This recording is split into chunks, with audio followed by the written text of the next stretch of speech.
Vďačnosť. Počuješ ma? My osvojení sa často stretávame s tvojou prítomnosťou. Práve vtedy, kedy nám ľudia hovoria, že máme byť vďační.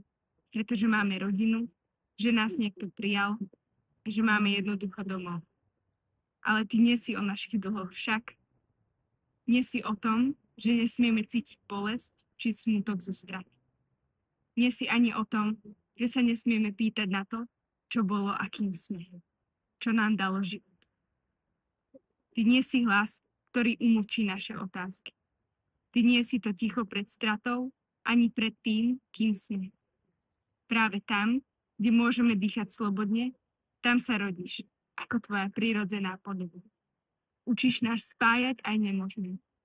Cez teba spoznávame, aké krásne je tu byť a tvoriť seba. Vďačnosť. Ty si o veľkej láske, ktorá prijíma. Nie je to predstieranie ani maska, aby sme niekam patrili. Si tichý koreň, ktorý sa zakoreňuje hlbšie. Keď sa nebojíme byť sami sebou. A práve vtedy, tichu vlastnej pravdy, vtedy si skutočná vďačnosť. Nevinútená, ale prirodzená. Vďačnosť.